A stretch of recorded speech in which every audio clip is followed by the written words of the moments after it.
It's on here now. The goalkeeper's beaten, and South Africa have done Shagger Sport 2010. ሰላም ጤና ይስጥልን እንደምናላችሁ የተከበራችሁና የተወደዳችሁ የሸገር ስፖርት ዊዝ አበበ ግደይ የዩቲዩብ ቻናል ቤተሰቦቻችን በያላችሁበት እጅግ አስደሳች ጊዜን እያሳለፋችሁ እንደሆነ ተስፋ እናደርጋለን። መልካሙን ሁሉም ለናንተ እንመኛለን። ታዲያ ይህንን ሸገር ስፖርት ዊዝ አበበ ግደይ የሚለውን የዩቲዩብ ቻናላችንን ሰብስክራይብ አድርጉት፣ የደውል ምልክቱን ተጫኑትና አዳዲስ ፕሮግራሞችን ስንለቅ መልእክት ይድረሳችሁ። ላይክ በማድረግ እንዲሁም ደግሞ ሊንኩን ለሌሎች በማጋራት በተከታዮች ቁጥር እንድንበዛ የምንሰራቸው ፕሮግራሞችም ብዙ ሰዎች ጋር እንዲደርስ የምታደርጉትን ጥረት አጠናክራችሁ ቀጥሉ እንላለን። እስካሁን ላደረጋችሁልን ድጋፍ፣ እገዛ እና እኛን ለማንቃት ለሄዳችሁት ርቀት በሙሉ ምስጋናችን ትልቅ ነው። በጣም እጅግ በጣም አድርገን እናመሰግናለን። ማንቸስተር ዩናይትድ በኦልድ ትራፎርድ አርሰናልን አስተናግዶ የሁለቱ ክለቦች ጨዋታ 1-1 አለቀ። በሊቨርፑልና በአርሰናል መካከል ያለው የነጥብ ልዩነት አርሰናል አንድ ጨዋታ ስለሚቀረው ነው። አርሰናል ዴካን ሜክ 12 ማለት ነው ካሸነፈ። ግን በጣም ሰፊ የነጥብ ልዩነት ነው በሊቨርፑልና በአርሰናል መካከል የተፈጠረው። ስለዚህ የእንግሊዝ ፕሪሚየር ሊግ ያው ብዙ ጊዜ በእንዲህ አይነት ሁኔታ ውስጥ እንድናልፍ አይደለም ይፈቅድልን። በጣም የተጠጋጋ የነጥብ ልዩነት ነው የሚኖራቸው አልፎ አልፎ ካልመጣ በስተቀር ብዙ ጊዜ የመጨረሻዎቹ ሳምንታትን እንጠብቃለን የነጥብ መጠጋጋቱ በጣም ጠባብ ስለሚሆን እና አንድም ደግሞ የእንግሊዝ ፕሪሚየር ሊግን ከሌሎቹ ሊጎች ለየት የሚያደርገው ይሄ ቀድመን የምናውቀው ነገር ብዙ ጊዜ አያጋጥመንም እና የበለጠ ውበቱ ነው ብለን ስንናገር ነበር። ዘንድሮ ግን ከዚህ በኋላ በሚመጡ ጨዋታዎች ላይ ምናልባት የአውሮፓ ሻምፒየንስ ሊግ ተሳትፎን ቦታ ለማግኘት የሚደረገውን ትንቅንቅ ትግል ካልሆነ በስተቀር ከዋንጫው ጋራ የምንጠብቀው ነገር ያለ አይመስለኝም። እኔ አየለም አሁን ይሄንን ጥያቄ እንኳን እኛ አርቴታም የወደደው አልመሰለኝም አይደለም። ትናንትናም ከጨዋታው በኋላ ቶሎ ከጋዜጠኛው ጋር መለያየት ፈልጎ ነበር አርቴታ። ላይታችሁት ከሆነ አላውቅም፣ ግን ቶሎ መለያየት ፈልጎ ነበረ። ተከታዮቹን ጥያቄዎች መውሰድ አልፈለገም። ሊሄድ ሲል ነው አንድ ተጨማሪ ጥያቄ ይቀረኛል እያለ ሲያቆየው ነበር ጋዜጠኛው ሚካኤል አርቴታን። ከዛ ያንን ደግሞ አክብሮ ቆየ ሚካኤል አርቴታ። ግን መጨረሻ ላይ የነበረው ጥያቄ በእናንተና በሊቨርፑል መካከል ያለው የነጥብ ልዩነት ብሎ ገና ሲያነሳ ገፍተር አድርጎት ጥሎ ወጣ። አልወደደውም ጥያቄውን። ይሄንን ጉዳይ ዲስከስ ማድረግ አልፈለገም። ይሄ ምናልባት በከፍተኛ ደረጃ ሊያሳየን የሚችለው በቃ ይሄ ጉዳይ ከዚህ በኋላ በሊቨርፑልና በአርሰናል መካከል ያለውን የነጥብ ልዩነት ወይም አይቀሬ የሆነ የመጣውን የሊቨርፑልን ሻምፒዮንነት አርቴታ የተቀበለው ይመስለኛል በእኔ እምነት። ምክንያቱም ይኸው አርቴታ ከተወሰኑ ጊዜያቶች በፊት ምን ሲል ነበረ? ከተወሰኑ ጊዜያቶች በፊት እኮ ሲል የነበረው በሊቨርፑል እና በእኛ መካከል ያለው የነጥብ ልዩነት ቀላል የሚባል አይደለም፣ ነገር ግን ሊቨርፑል የሚፈጥረውን ማንኛውንም እድል ለመጠቀም ሁልጊዜም ዝግጁና ተጠንቀቅ ሆነን እንጠብቃለን አለ። በተጠንቀቅ እንጠብቃለን ይላል። ከዛ በኋላ ሊቨርፑል ኦፖርቹኒቲ ሲሰጣቸውም አርሰናሎች አልተጠቀሙበትም። ከዛ በላይ ደግሞ አርሰናል ራሱ ለሊቨርፑል የነጥብ ልዩነቱን እንዲያሰፋ እድል ሰጪ ሆነ። ከዛ እንደገና ምናልባት ታስታውሱ ከሆነ በአስቶን ቪላ እና በሊቨርፑል መካከል የተደረገ ጨዋታ አቻ አልቆ አርሰናል ደግሞ በሊቨርፑልና አስቶን ቪላ አቻ ወጥተው አርሰናል ደግሞ ቀጣዩን ጨዋታ በዌስትሃም ዩናይትድ ሲሸነፍም ጭምር ነው በመቃብሬ ላይ ያለው እኮ ያኔ ነው። በእኔ ሬሳ ላይ ነው፣ በእኔ መቃብር ላይ ነው። ተስፋ መቁረጥ የሚባል ነገር የለም፣ እስከ መጨረሻው ድረስ እንታገላለን ነው። እነዚህ ናቸው የአርቴታ ቃላቶች የነበሩት። በእኔ ሬሳ ላይ ካልሆነ በስተቀረ ተስፋ መቁረጥ የሚባል ነገር የለም። አንድ ሁለተኛው ሊቨርፑል የሚሰጠንን ማንኛውንም እድል ለመጠቀም ሁልጊዜም በተጠንቀቅ እና የራሳችንን ስራ በመስራት ላይ ትኩረት አድርገን እዛው ጋር ታገኙናላችሁ የሚል ነው የአርቴታ ሀሳብ የነበረው። አሁን እንደዛው ነው ወይ አመለካከቱ? በእኔ ሬሳ ላይ ነው በእኔ በኩል ዝግጁ ነኝ ነው ምንድን ነው የሚለውን ነበር መስማት ተፈልጎ የነበረው። ምክንያቱም የነጥብ ልዩነቱ 13 የነበረው 15 ምናምን እየሆነ ስለመጣ ማለት ነው። ያንን ነው እንግዲህ ገፍቶ ጥሎ በመሄድ ለጥያቄው መልስ ባለመስጠት የሄደው እና ረዳዋለው ለመረዳት የሚከብደን አይመስለኝም። እንደውም አሁን እንደ ከዚህ ቀደሙ ተስፋ መቁረጥ የሚባል ነገር የለም ወይም ደግሞ በሞቼ ካልሆነ በስተቀር ምናምን የሚለውን አገላለጽ ቢጠቀም አሁን የሚተችበት ጊዜ ይመስለኝ። ማለት ሪያሊቲው አይደግፈውማ። አሁን በዛ ወቅት ላይ የተናገረው እና ለማስረዳት የሞከራቸው ነገሮች በእርግጥም የመሆን እድል አላቸው። በምን ያክል ፐርሰንት የሚለው ሌላ ነገር ሆኖ ግን የመሆን እድል አለ። ስለዚህ ያንን የመሆን እድል እስከ መጨረሻው ድረስ ታግለን የራሳችን ለማድረግ ጥረት እናደርጋለን ነው። ያኔ ከአንድ አሰልጣኝ የሚጠበቅ ንግግር ነው። እሱ ያየበትንም መንገድ አስረድተን ሊሆን ይችላል እና በዛ መንገድ መቀበልም ደግሞ ይገባ ይሆናል የሚል አስተያየት ሲሰጥ ነበር። አሁን ግን ባለው ሁኔታ የ15 ነጥብ ልዩነት ኖሮ ያንን ነገር አርቴታ ቢናገር ምንድን ነው የሚያመጣው ነገር የሚለው አንደኛው ነገር ነው። እንደገና መልሶ ኦቨር ማይደድ ቢል የበለጠ ራሱን የሚያስተቸው ይመስለኛል። የሚያስተቸው ግን በቡድን ውስጥ ለውጥም ስለሌለ ነው።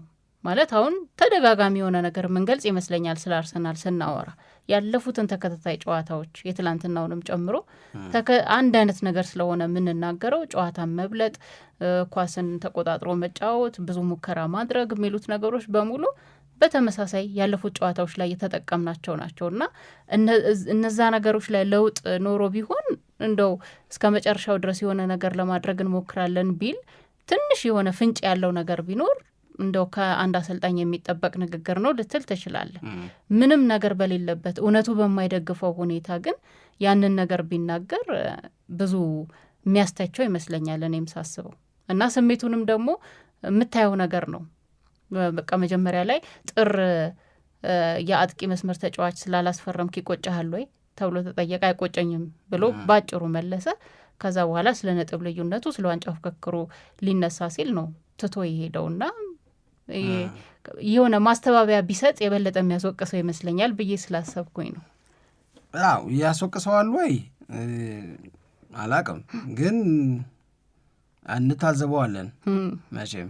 ግን ምንረዳው ደግሞ ይመስለኛል ይሄ እኔ ለምሳሌ ባለፈውም ሊቨርፑል ማንኛውንም ስህተት ከሰራ የሊቨርፑልን መሳሳት ለመጠቀም እኛ ዝግጁ ነን ብሎ ሲናገርም ታዝቤዋለሁ፣ ግን እረዳዋለሁ። ኦቨር ማይ ዴድ ቦዲ ሲል ታዝቤዋለሁ፣ ግን እረዳዋለሁ። ሪስፖንሲቢሊቲው ነው የሚያናግረው። እንዴት ብዬ ልንገርሽ? ሪስፖንሲቢሊቲው ነው የሚያናግረው ብዬ ነው ማምነው እኔ። ሪስፖንሲቢሊቲው ነው የሚያናግረው ማለት አበቃ ምናምን ቢል በጣም ያኔ ነው እኔ እንደውም መወቅ ሰው የሚመስለኝ የእውነት ለመናገር ገብቶሻል። አበቃ ወይ በቃ አሁን ከዚህ በኋላ ሊቨርፑል ላይ መድረስ አንችልም፣ የውድድር ዓመታችን በሁለተኛነት ለማጠናቀቅ ካልሆነ በስተቀረ ከዛ በላይ ሆኖ የመጨረስ እድል የለንም ምናምን ብሎ ቢናገር የምሩን እንደዛ አይነት ማብራሪያ ቢሰጥ እንዲህ ተስፋ የሚቆርጥ አሰልጣኝ ሬዚሊየንት ያልሆነ ማለትም ጫናን መቋቋም የማይችል አሰልጣኝ እንዴት ነው ቡድንን ለሻምፒዮንነት የሚያበቃው ብሎ ሁሉም በያለበት አስተያየት የሚሰጥ ይመስለኝ።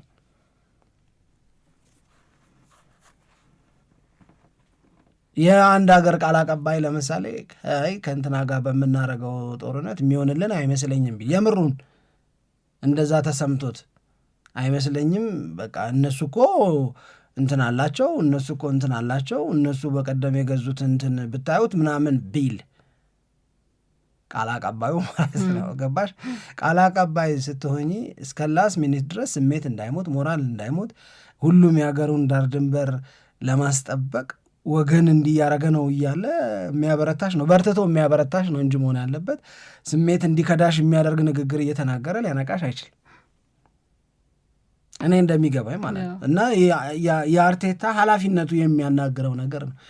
በኋላ ምናልባት ከተወሰነ ጊዜ በኋላ መቼ ነበረ ግን ሊቨርፑል በ2024/25 የውድድር ዓመት ዋንጫ እንደሚያነሳ የምር ሴንስ ያረከው ቢባል ኦቨር ማይ ዴድ ቦዲ ያለ ቀን ሊሆን ይችላል እኮ እንደዛ አይተሰማው። ወይም እነሱ ይሳሳቱ እንጂ እነሱ ሲሳሳቱ እኛ ከስህተታቸው ለመጠቀም ዝግጁ ነን ያለ ቀን እኔ ፊል አድርጌዋለሁ ምናምን እኮ ሊል ይችላል። ይሄንን ስልሽ ግን እኔ አርቴታ በሂሳብ ስሌት ሊቨርፑል ላይ እንደማይደረስ ገብቶት እኮ አይደል። በሊቨርፑልና በአርሰናል መካከል ያለውን የነጥብ ልዩነት ማጥበብ እንደማይቻል ተሰምቶት አይደለም። እሱ ጋር ያለውን ዊክነስ ግን ይረዳዋል። እሱ ጋር ስልሽ አርቴታ ጋር ሳይሆን እንደ ቡድን አርሰናል ጋር ያለው ድክመት ሊቨርፑልን አሳዶ ለመያዝ የሚያበቃ ነው ወይ? የተፈጠሩት ነገሮች በሙሉ ተፈጥረው ነው የምልሽ። እንኳን ከዚህ በኋላ ይቅርና ሊቨርፑል አሳምሮ ምልክት እየሰጠ በነበረባቸው ጊዜያቶች አሳምሮ ምልክት ሰጥቷል። ሊቨርፑል የማቃት ምልክት፣ የመቸገር ምልክት፣ የሆነ ይገጥመው የነበረው ፈተና ያወላገደው ጀምሮ ነበረ ሊቨርፑልን። የሊቨርፑልን የዛን ሰሞን ውጤቶች ብታያቸው አቻ ይበዛባቸዋል። ተቸግሮ ማሸነፍ ማቃት ራሳቸው እስኪያምኑ ድረስ እየተረበሽን ነው መረጋጋት አለብን እስኪሉ ድረስ ፊል ማድረግ ጀምረው ነበረ፣ ሳይንስ ማድረግ ጀምረው ነበረ። እነሱ የፈለገውን ያህል ቢረበሹ የፈለገውን ያህል መላ ቢጠፋባቸው እነሱን አሳዶ የመያዝ ግዴታ ውስጥ ያለው አርሰናል አሳዶ በመያዝ አቅም ላይ ካልሆነ ምን ልታረግ ትችላለች? ለዛ ነው ከበፊት ጀምሮ ምን ስልሽ የነበረው ነው የሊቨርፑልና የአርሰናል የነጥብ ልዩነት ሰፊ ስለሆነ አይደለም። አርሰናል ጋር ያለው አሳዶ የመያዝ አቅም ግን ከባድ ነው፣ ለመተማመን ከባድ ነው። በዛ አቅም ለመተማመን በጣም ይቸግራል እያልን ስናወራት እዛ ይልሽ ነው። አሁን ትላንትና አርሰናል ዴክላን ራይስ ጎል አገባር ለማንቸስተር ዩናይትድ ላይ ከ257 ደቂቃ በኋላ ነው በፕሪሚየር ሊግ አንድ ጎል ያገባው አርሰናል። እንዲህ ያለ ቡድን እንደ ልቡ የሚያገባን ቡድን አሳዶ እንዴት ሊይዘው ይችላል ብዬ ላስብሽ። በ257 ደቂቃ አርሰናል አንድ ጎል ያገባው በምን ምክንያት እንደሆነ አውቃለሁ፣ ግን እኔም አውቀው ምክንያት፣ አንቺ የምታውቂው ምክንያት፣ አርቴታም ያውቀው ምክንያትም ቢሆን ግን እውነት ነው። የተጫዋቾቹ መጎዳት፣ የፊት መስመር ላይ ያለው እጥረት ይህንን አርሰናል እንዲፈጠር ወይም ተፈጥሮ እንድናየው አድርጎናል። እውነት ነው። ግን አርሰናል በ257 ደቂቃ አንድ የፕሪሚየር ሊግ ጎል የሚያገባ መሆኑም ግን እውነት ነው። ወደዚህ ደረጃ መምጣቱም ግን እውነት ነው። እዚህ ደረጃ ውስጥ ሆኖ ልኩ ወደ ታች እንደዚህ ዝቅ ብሎ ከጎል ማስቆጠር ጋር ተያይዞ ሊቨርፑልን አሳዶ ሊይዝ ይችላል ምናምን እያልኩኝ ልመኝ አልችልም ወይም ላስብ አልችልም። ላደርግ የምችለው ነገር ምንድን ነው?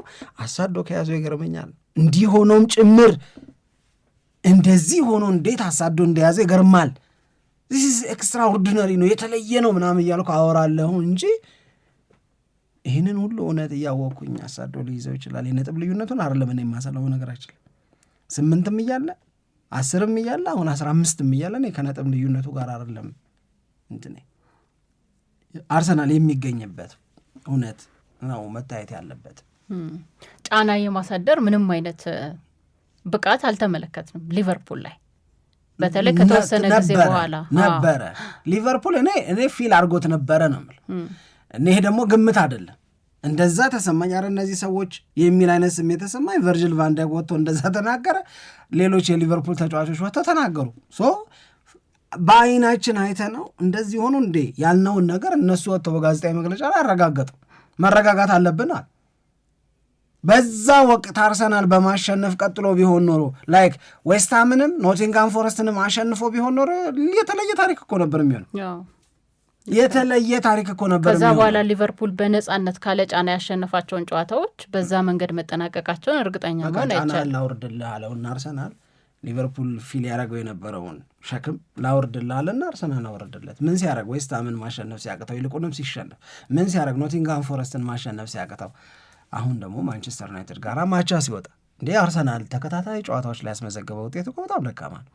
በጣም እኮ ትክክል አይደል። ግን ያንን ምን አመጣው የሚለውን ነገር ስለምንረዳ ለመቀበል አይከብድም ነው የኔ አረዳድ ነው ይሄ።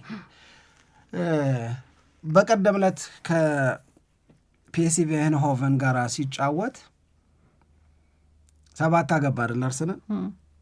ከዛ የፕሪሚየር ሊጉን ደግሞ ተከታታይ ጨዋታዎች ስትመለከቸው 1 ጎል አገባ በ257 ደቂቃ ኦልሞስት 3 ጨዋታ ማለት ነው 1 ጎል ነው ያገባው።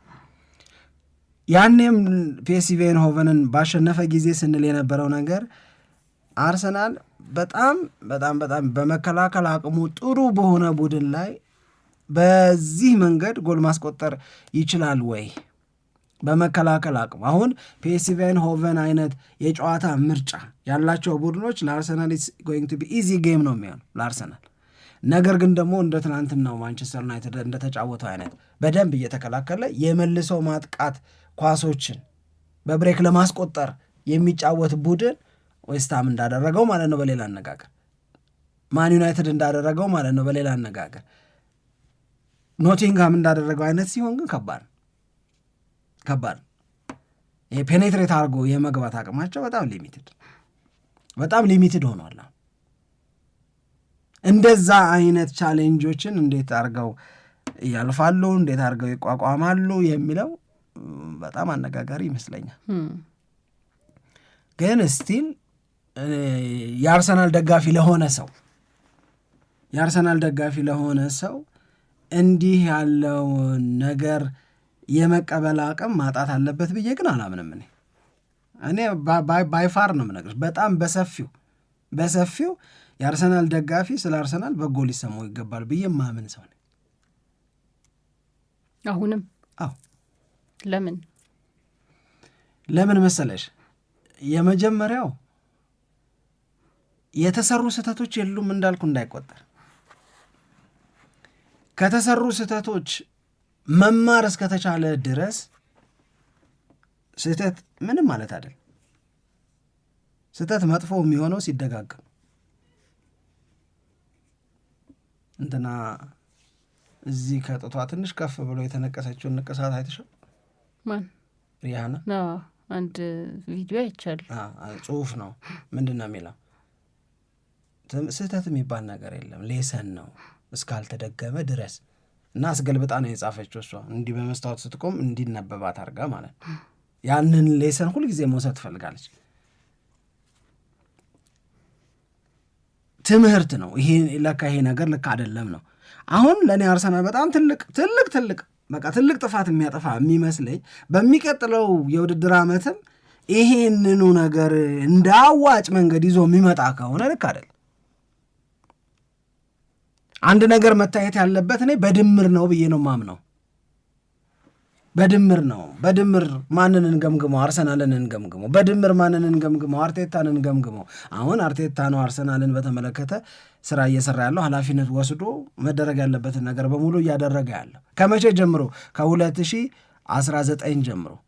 ከ2019 ጀምሮ እስከ 2025 ድረስ አርቴታ በአርሰናል በወሰደው የአሰልጣኝነት ኃላፊነት ውስጥ ምን ማሳካት ምን ማድረግ ቻለ እና ይሄ አርቴታ ምን አጎደለ የሚለውን ነገር ባመጣ እኔ የአርሰናል ደጋፊ ለሆነ ሰው ታግሶ ለመጠበቅ አቅም የሚያሳጣ እውነት ሊያገኝ አይችልም ብዬ ነው ማምነው። ለምን ያልሽኝን ጥያቄ ነው እየመለስኩ ያለሁት። ለምን የአርሰናል ደጋፊዎች በቡድናቸው ተስፋ መቁረጥ የለባቸውም፣ ለምን በጎ ሊሰማቸው ይገባል የሚለው 2019 አንስቶ እስከ 2025 ድረስ የተሄደበት መንገድ ከ2019 በፊት ከነበረው ጋር ለምን አይነጻጸርም?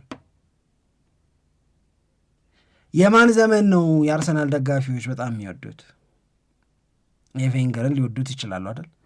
የቬንገር የትኛው የውድድር ዓመት ነው ደማቅ? ከመቼ እስከ መቼ የነበረው? ቬንገር በጣም የተቸገሩበት በጣም የተፈተኑበት እና በየሰርጉም በየለቅሶም በየሰላማዊ ሰልፉም ላይ ይሄ ሰውዬ ካልወጣልን የተባሉትስ መቼ ነበረ እና ለምን ነበረ? አርሰናል ምን ስለሚጎድለው፣ አርሰናል ምን ስላጣ፣ ምን ስላሳነሰ፣ ዋንጫ ብቻ ስላላገኘ ነው ወይንስ ሌሎች ሜዳ ላይ የሚታዩ ነገሮች የአርሰናል ደጋፊዎች ስለ ቡድናቸው ስለ አርሰናል የሚሰማቸውን ስሜት ስላደበዘዘው ነው የተቆጡት? ሰውየው እንዲወጡ የጠየቁት ለምንድን ነው ስትይ አርሰናል ለዋንጫም ቅርብ አልነበረም። እንኳን ዋንጫ ሊያነሳ እንደ ዋንጫ ተፎካካሪም ኮንሲደር የምናደርገው ቡድን አልነበረም። ያኔ የአርሰናል ደጋፊዎችን ለማጽናናት ለማበርታት ቬንገር ይጠቀሙበት የነበረው መንገድ ቻምፒዮንስ ሊግን መግባት ዋንጫ ነው የሚሆን ማብራሪያ ነው የነበረ። ዊዚስ ሎ በጀት ይሉሻል ይወጡ ነው ዊዚስ ሎ በጀት። ይህንን ያሉት ከመቼ ጀምሮ ነው? 2006 ምንድን ነው በአርሰናል ቤት ውስጥ የነበረው ተርኒንግ ፖይንት? ወይም አርሰናል ቤት ውስጥ የተቀየረው መሰረታዊ ነገር ምንድነው? ሃይበሪን ትተው ኤምሬትስ መጠቀም የጀመሩበት። ያኔ ደጋፊው ልክ ነው በጣም እኮ ከፍተኛ ወጪ ወጥቶ ነው ኤምሬትስን ምናምን እያለ ተቀበለ። ግን ሃው ሎንግ እየተቀበለ ይቀጥላል? ሄደና እቺ ስቴዲየሟን ቀየርን የምትለው ሰበብ አታልቅም ወይ ምናምን ውስጥ ገባ። ከዛ ሄደና ቻምፒዮንስ ሊግንም እንደ ድል ቁጥር ሲባል እሺ ብሎ ይቆጥር የነበረ የአርሰናል ደጋፊ ቻምፒዮንስ ሊጉም እየቀረ መምጣት ሲያመጣ ቅድም ያልኩሽ ነገር በለቅሶም በሰልፉም በሰርጉም ላይ ቬንገር አውት የሚል ነገር መጣ። የሚያምረው የአርሰናልና የቬንገር ዘመን ካበቃ በኋላ በጣም አስቸጋሪ በጣም ከፍተኛ የሆነ የፈተና ሶፍት ነበር አርሰናል። እውነት እንነጋገር ካል ይህንን የአርሰናል ደጋፊዎች የሚያስታውሱት ሊኖሩ ይችላሉ። የአርሰናልን ባይሆኑ እግር ኳስን የሚከታተሉ የእግር ኳስ ክትትላቸው ጥሩ የሆኑ ሰዎች የሚያስታውሱት ይመስለኛል። አርሰናል ኮምፒተንት አልነበረም አይደለም ሳምሪ፣ አርሰናል ሶፍት ናቸው፣ ልጆች ናቸው፣ ስስ ናቸው ተብሎ አንደርማይን ይደረግ ነበረ በተፎካካሪዎቹ። በደጋፊ አይደል የደጋፊ ብሽሽቅ አይደለም ማወራለች።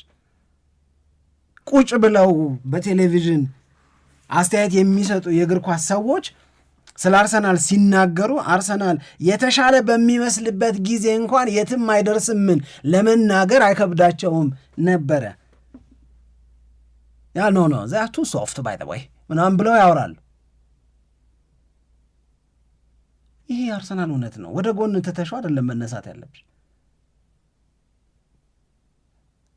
የዘንድሮ የውድድር ዓመት ሲጀመር እንደዛ ብለው ይናገሩ የነበሩት የትም አይደርሱም፣ ሶፍት ናቸው እነሱ እንትን አይደሉም፣ ይሄ ጫና መቋቋም አይችሉም፣ አቅም የላቸውም ምናምን ብለው ይናገሩ የነበሩት ሰዎች የዘንድሮ የውድድር ዓመት ሲጀመር ዋንጫውን ለማንሳት የተጠራው ስም አርሰናል የሚል ነው ከማንቸስተር ሲቲ ጋር አብሮ። እንደውም ለአምስተኛ ጊዜ ማንቸስተር ሲቲ የፕሪሚየር ሊጉን ዋንጫ እንዳይበላ የሚያደርገው አርሰናል ነው የተባለ። ማንም ሌላውን ቡድን አልጠራም። we have to be honest on that። ማንም ነው ማለት ማንም አልጠራም። እነዛ ሰዎች አርሰናልን ለመናቅ፣ አርሰናልን ዝቅ አድርጎ ለማየት፣ አርሰናልን የትም አይደርስም ብለው ለመናገር የሚደፍሩ የነበሩ ሰዎች ስለ ዋንጫ ማንሳት ሲነሳ ቀዳሚውን ስም አርሰናል እንዲሆን ያደረገው አርቴታ ነው። የሚከበር ሆነ፣ ጥሩ ቡድን ነው ተብሎ የሚነሳ ሆነ፣ እድሉ አላቸው። የጋርዲዮላ ማንቸስተር ሲቲ የእንግሊዝ ፕሪሚየር ሊግን እንደ ፈረንሳይ እና እንደ ጀርመን ሊግ እንዳያረግብን ብለው ሲሰጉ ቦሪንግ እንዳይሆን ገና የውድድር ዓመቱ ሲጀመር ማን እንደሚያሸንፈው የምናውቀው አይነት ሊግ እንዳይሆን መጀመሪያ ላይ ጋርዲዮላ በሲቲ ቤት ስራ ሲጀምር እንደሌላው እንዳይመስለው ምናምን ይባል የነበረውን ነገር በሙሉ አፋርሶ እሱም ዝም ብሎ እያሸነፈ ሲመጣ ፕሪሚየር ሊጉ እንደ ፈረንሳይ ሊግ፣ ፕሪሚየር ሊጉ እንደ ቡንደስሊጋው ቦሪንግ ሊሆን ነው ወይ? ገና ሲዝኑ ሳይጀምር የሚያሸንፈው የሚታወቅ ነው ወይ የሚል ስጋት ላይ በወደቁ ጊዜ የሞገተው አርሰናል በወደቀው ጊዜ ከዚህ የሚያላቅቀው አንድ ቡድን ካለ እሱም አርሰናል ነው። ይሄ ማለት በሊቨርፑል፣ በቼልሲ፣ በማንቸስተር ዩናይትድ፣ በቶተንሃም ላይ እምነት አጥተው የአርቴታን አርሰናል ግን አምናውት ነበረ። ይሄ መታመን ደጋፊው ጋር ቢሆን ኖሮ ስለሚወዱ ነው አርሰናልን እላለሁ። ይሄ መታመን አርሰናልን ለመተቸት አቅማተው የማያውቁ ሰዎች ሲናገሩት ግን መታመንን ፈጥረው ነው ላሉ ቡድኑን መውደድ አይደለም የሚያናግራቸው እነዛን ሰዎች ብዬ ነው የማምነው። አሁንም ግን አምሶሪ እያልኩ ያለሁት በአርሰናል ቤት የተሰሩ ስህተቶች አርሰናል ዋጋ ለመክፈሉ አርቴታን ጨምሮ መወቀስ ያለባቸው ሰዎች መወቀስ የለባቸውም ብዬ ግን አይደል። እያነሳን ያለነው መታመኑን ለማቋረጥ ግን በቂ ነገር የለም። ቼንጅ ለመጠየቅ ለምሳሌ አሁን 5 ዓመት ምናምን ቆይቷል ምናምን ቼንጅ ለመጠየቅ በቃ አርቴታ ለማለት ግን ለእኔ ልክ አይደለም ነው የምለው። ለምሳሌ አንድ ሰው ግን አሁን እየመጣ ይመስለኛል። እኔ አሁን የሚሰጡ አስተያየቶችን ሳይ አሁን ቅድም አንተ ያስረዳህን ነገር በጣም ልክ ነው። ሁላችንም በተለይ ስፖርቱን የሚከታተሉ ሰዎች በደንብ የሚያውቁት ነው። አርሰናል ቤት ለውጥ የለም ብሎ ለመናገር የሚችል ሰው ያለ አይመስለኝ። በቃ ልዩነቱ በደንብ ይታያል፣ አርሰናል ምን እንደነበርና አሁን አርቴታ ከመጣ በኋላ ደግሞ ምን እንደሆነ።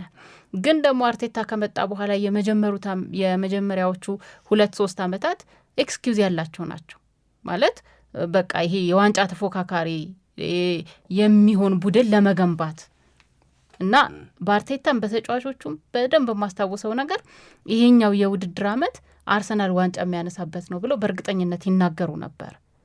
ቡካዮ ሳካ ይህንን ሲናገር በደንብ አስታውሳለሁ። አርቴታ ራሱ ማስተያየት ሲሰጥ በደንብ አድርጌ አስታውሳለሁ። በተጫዋቾቹም እምነት የነበረው ይሄኛው የውድድር ዓመት ነው። ግን በዚህኛው የውድድር ዓመት ያልተጠበቁ ነገሮች ተከስተዋል። ከዛ በላይ ግን እኔ ብዬ የማስበው ራሱ አርሰናል ያው እየሰራቸው በጣም ሲል የሚባሉ ስህተቶች ወይንም ደግሞ በጣም ትኩረት ያልሰጣቸው ጉዳዮች ጎድተውታል ራሱ አርሰናልን ብዬ እንዳስብ ነው ያደረገ። ለዛ ነው አሁን ደጋፊዎች ቢጠይቁ አንዳንድ ጥያቄዎቻቸው ልክ ነው እኔ ልክ አይደለም ብለሃል ለማለት ሳይሆን እኔ እያልኩ ያለሁት ምንድን ነው ይሄ እምነት ለማጣት በዚህ ቡድን ላይ ኢትስ ቱ አርሊ በጣም ለውጥ ለመጠየቅ እዚህ ቡድን ላይ ለውጥ ስልሽ ያሰልጣኝ ለውጥ ለመጠየቅ ቡድኑ ላይ ለውጥ ይፈልጋሉ። አዎ ስናወራው የኖርነው ነገር ስለሆነ እንደ አዲስ መነገር የለበትም። ምን ይፈልጋል? አጥቂ ቦታ ላይ ትኩረት መስጠት ይፈልጋል። ምን ይፈልጋል? እዚህ ቦታ ላይ ምናምን እያልሽ የምትሰጫቸው አስተያየቶች አሉ፣ እነሱ ትክክል ናቸው።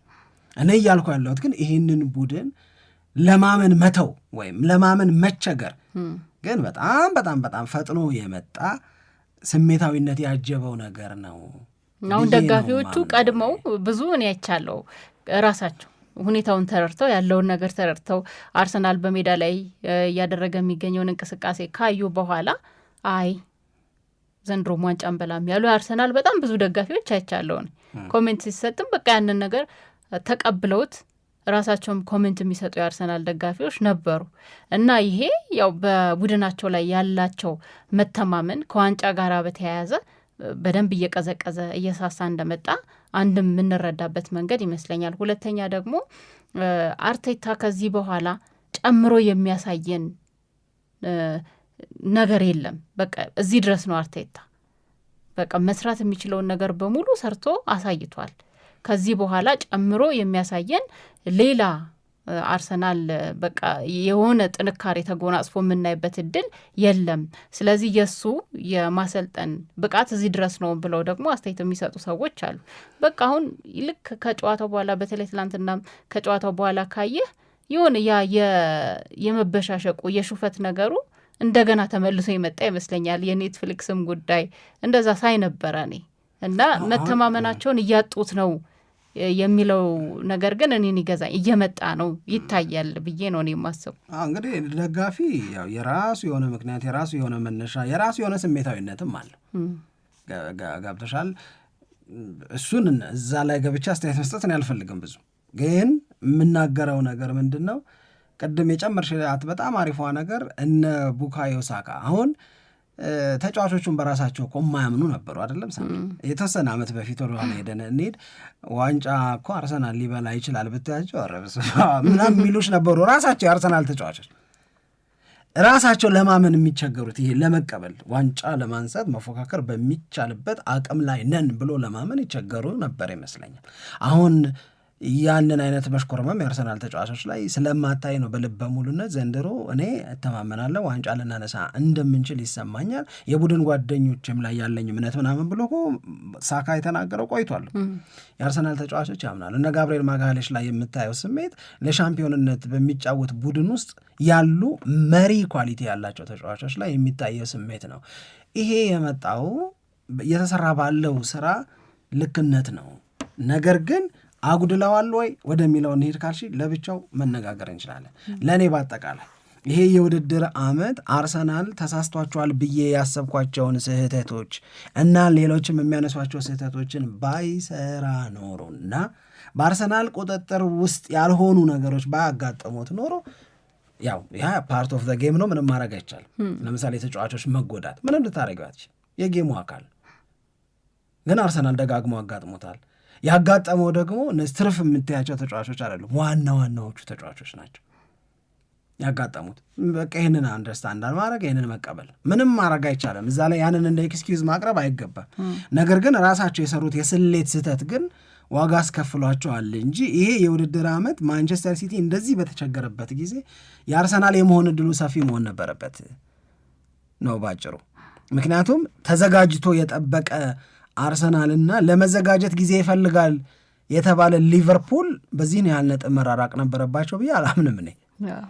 ገባሽ? ሊቨርፑል ለመዘጋጀት ጊዜ ይፈልጋል፣ አርነ ስሎት ነው ምናምን። ለዛ ነው አሁን እኔ ሊቨርፑልን በምን ቃል አድንቀሽ ልትናገር ይቻላል? ኦፖርቹኒቲ ሲመጣ በደንብ ኤክስፕሎይት ማድረግ ማለት ሊቨርፑልን መሆን ማለት ነው፣ አርነ ስሎትን መሆን ማለት ነው። ኢትስ ካሚንግ ናት ሲመጣ አዩት፣ ተቀበሉት በደንብ አድርገው። የሁሉንም መቸገር ባለመድገም እንደነሱ ባለመቸገር ማድረግ የሚገባቸውን ነገር በሙሉ በማድረግ ማለት የሆነ የአዲስነት ስሜትን ያላየውን በሊቨርፑል አሰልጣኝና በሊቨርፑል ተጫዋቾች መካከል ይሄ ገና መተዋወቅ የሚፈልግ መላመድ የሚፈልግ ለአሞሪምና ለዩናይትድ ተጫዋቾች የምትይውን አይነት ነገር ለአርነ ስሎትና ለሊቨርፑል ተጫዋቾች አላየውም። እና እነዚህ አሁን ይሄ ተጫዋች ማስፈረም ላይ የነበራቸው እንደገና ግትር የሚል አቋማቸው መታረም አለበት። ጥር ለምሳሌ አይቆጨኝም አለ አይቆጨኛል ምናምን ስለማይባል ነው አሁንም ኃላፊነቱ ነው የሚያናገረው ብዬ ነው ማምነው እንጂ ለምን አይቆጨው? ራሱም እኮ ከዚህ በፊት ተናግሯል። ልክ የጥር የዝውውር መስኮት እንደተዘጋ ተጫዋች ሳናስፈርም ስላለቀ ቅሬታ ተሰምቶኛል። ቅሬታ በጣም ዲስአፖይንትድ ነኝ ብሎ ተናግሮ ነበር። ራሱ የተናገረው ነገር ነው። መልሶ ነው ደግሞ ትላንት እንደዛ ያለው እንጂ ትላንትናም እነ ኦናር ግሬቭስ ሲናገሩ ኦናር ግሬቭስ እና ማን ነበረ አንደኛው ኦናር ግሬቭስ እና ኢያን ራይት ነበሩ ስቱዲዮ ውስጥ የነበሩት በዲኤስቲቪ ጨዋታውን ላይ ያያችሁ ሰዎች እና 2 ሚሊዮን የነበሩት ኦስሜሄንን መውሰድ ይችሉ ነበር። ኦፕሽን ስለሌለ አይደለም። እኔ ደስ ያለኝ ያቺንም ነገር ቀድሜ በመናገሬ ነው። እውነት ለመናገር ኦፕሽን ስለሌለ አይደለም። እንትናን ሊያስፈርም ከአስቶን ቪላ ዋትኪንስን ሊያስፈርም እንደዚህ ወጥቶ በዚህ ወጥቶ ከፍተኛ ጥረት እያደረገ ነው። ሁለተኛም እሱ አይደለም። ይሄኛው በር ሲዘጋ የሆነ ዋንጫ ማንሳትማ አለብኝ ማድረግ ያለብኝን ነገር በሙሉ ማድረግማ አለብኝ ምናምን ብለሽ ኮሚትድ መሆን ላይ በዚህ ቢበሳጭ አርሰናል ደጋፊ ቀበላለሁ፣ ትክክልም። በቡድኑ ላይ እምነት ለማጣት ግን ትክክል ነው ብዬ አላምንም ነው ሀሳቤ። እንደዚህ ማውራት አልነበረም። አሪፍ ጥያቄ ስለጠየቅሽ ነው። ኧረ ግን ሌላ ጥያቄ ልጠይቅ ነበር። እስኪ ጠይቂ። አይ እኔ አንተ ይሻላል። እሺ ሮይኪን የሰጠውን አስተያየትም ሳይ ነበረ። የሮይኪን አስተያየት ያው ብዙ ጊዜ ትንሽ የሚያወዛግብ ነገር ሊሆን ይችላል። ግን አርሰናል አሁን የበለጠ በቃ ምንድን ነው ወሪድ መሆን ያለበት ወይም የበለጠ ሊጨንቀው ፍርሃት ሊሰማው የሚገባው 4 ውስጥ ሆኜ ጨርሳለሁ ወይ በሚለው ነው። የዋንጫ ፍክክሩን ተውት፣ ስለዛ ያው ማውራት አይቻልም። የ15 ነጥብ ልዩነት አለ። ግን ከሱ ኋላ ያሉት ጋራ ያለው የነጥብ ልዩነት በጣም ጠባብ ነው እና 4ኛውን የአውሮፓ ሻምፒየንስ ሊግ ተሳታፊነት ቦታን አግኝቼ የውድድር ዓመቱ ያልቃል ወይ በሚለው ላይ ነው የበለጠ መጨነቅና መስራት ያለበት የሚል አስተያየት ሰጥቷል። እና አሁን ጉዳዩ ተቀየረ ከዋንጫ ተፎካካሪነት ወደ አውሮፓ ሻምፒየንስ ሊግ ተሳታፊነት ቦታን ማግኘትና አለማግኘት እና እዚህ ላይ የሚያሰጉ ነገሮች አሉ ወይ? አንድ እሱ ነው። ሁለተኛ ተመልሰን እንምጣምን እንየው ካልክ 4ኛ ሆኖ ለመጨረስ የሚደረገው ትግል በእንግሊዝ ፕሪሚየር ሊግ ላይ ሌላ የመከታተል ፍላጎታችንን ከፍ የሚያደርግ ነው ብዬ አስባለሁ ከዚህ በኋላ። ምክንያቱም ያሉት የነጥብ ልዩነቶች በጣም የተጠጋጉ ናቸው እና ያንንም በተመለከተ የተወሰኑ ነገሮች ማንሳት ይቻላል። እሺ የመጀመሪያ እነ ሮይኪን የሚናገሩት ነገር በሙሉ አይረባም የሚል መደምደሚያ ላይ መድረስ አልፈልግም። መጀመሪያ ግን ሮይኪን አይነት ሰዎች ሲናገሩ የሚሰማኝን ስሜት ብናገር ግን ደስ ይለኛል። ከነሱ በኋላ የመጣ ትውልድ የሚሰራው ስራ የማይጠማቸው ሰዎች አጋጥሞሽ ያውቃሉ? ድሮ ቀረ የሚል ነገር ነው። ድሮ ቀረ ላይሉ ይችላሉ፣ ግን የሚያንስባቸው አይናቸው ላይ አይሞላላቸው። አሁን ይሄ ሮይኪን ብሩኖ ፈርናንዴዝን በተመለከተ ምን አይነት ነገር ሲናገር እንደነበረ አስቢ። እሱ የሚፈልገው አሁንም ሌላ ቬራ እንዲፈጠር እና ብሩኖ ፈርናንዴዝ እንደሱ እንዲሆንና መልበሻ ቤት ወጥተው እንዲተናነቁ ዳኛ እንዲገላገላቸውን አሁን ሁሉ ሊፈልግ ይችላል ሮይኪን። በቃ የራሱ የሆነ ስብዕና አለው፣ የራሱ የሆነ አመለካከት፣ ነገሮችን የሚረዳበት መንገድ አለው። ግን አሁን የሚሆነው ነገር የሚያንስበት ብዬ በወስዶ ደስ ይለኛል። ምንም ነገር ነው የሚያንስበት። ዝም ብላችሁ ሮይ ኪን የሚናገራቸውን ነገሮች በሙሉ ለማየት ሞክሩ። ጠገብኩ፣ በጣም ተደሰትኩ፣ በጣም ረካው፣ አስደሰተኝ፣ በቃ ይሄ ነው እንትን ማለት ምናምን ሲል ለመስማት የምትታደለው አይመስለኝም። ይህ የሆነ ያንስበታል። ሮይ ኪን እኮ የጋሪ ኔቭል ሾው አለ እና የጋሪ ኔቭል ሾው ላይ ቁጭ ብሎ ሲናገር ሮይ ኪን በእግር ኳስ ተጫዋችነት ዘመኑ ስላያቸው ቀይ ካርዶች እና የቀይ ካርዶቹ ምስሎች ይወጣል። ተቆጠሩ ቀይ ካርዶቹ እና እንትናን እንደዚህ አድርገህ የመታኸው ይገባዋል ይልሻል። ዛሬም እኮ ነው የምልሽ የኤርሊንግ ብራውት ሃላንድን አባት መቶታል። በጣም ክፉኛ ነው የመጣው። ሲያንሰው ነው የሚልሽ። ዛሬም እኮ ነው የምልሽ እንደዚህ አደረግ ሲባል የሆነ ገባሻል። ይሄ በማለፉ ውስጥ ረጅም ጊዜ ከዛ ነገር በመራቅ ውስጥ ምናምን እንኳን ይሄንን አድቮኬት አታረጊም።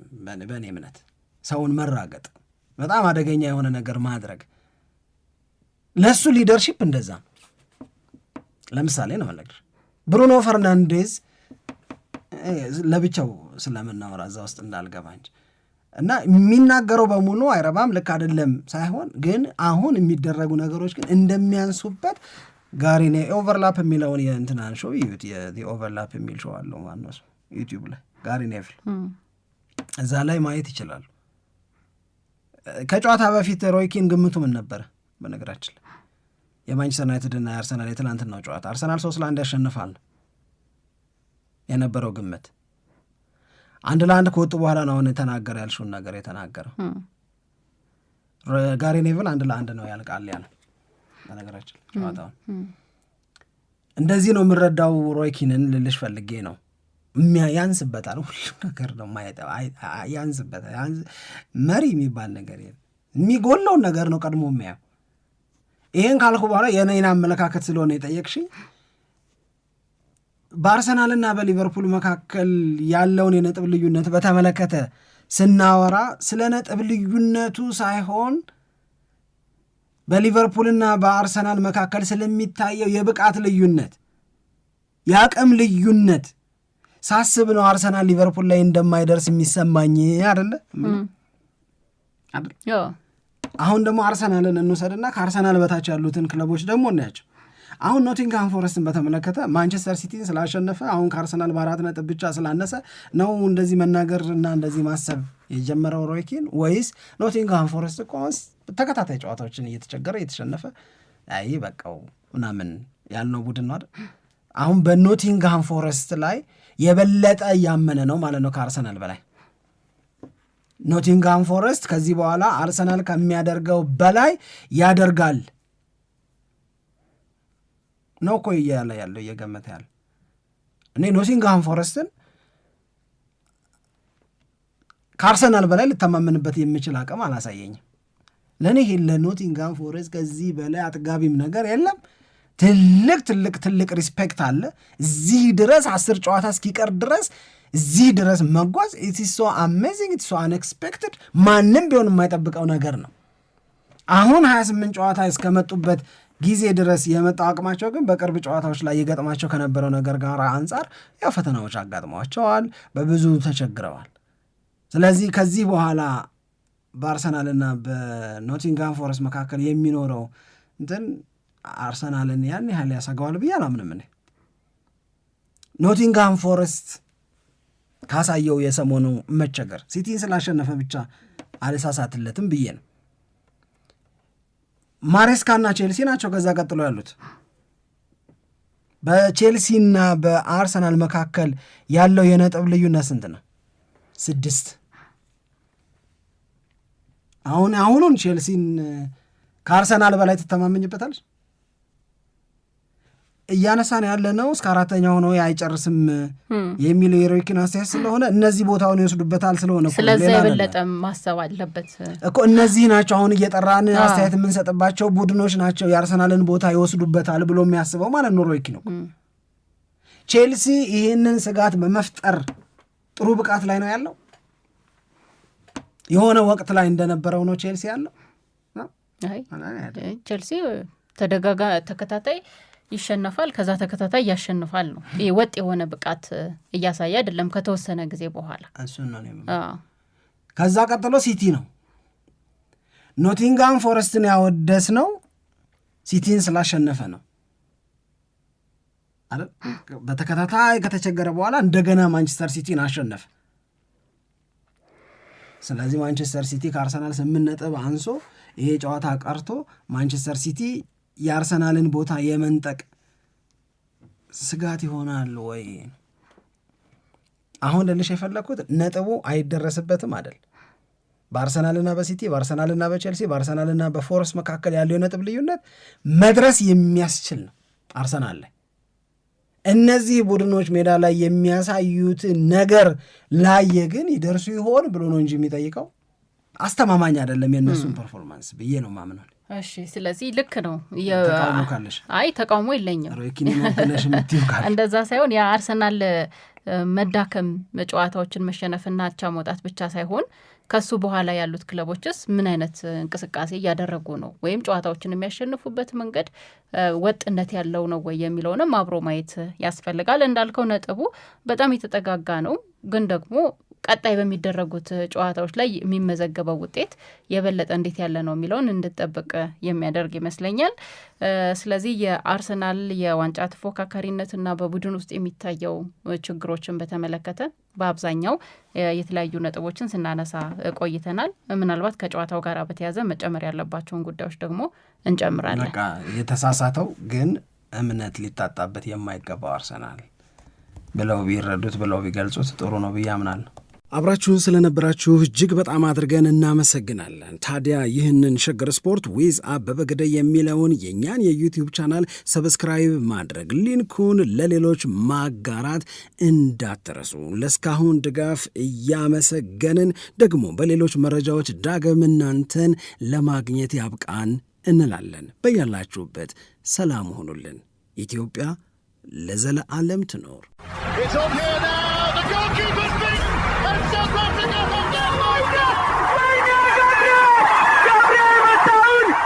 ሸገር ስፖርት 2010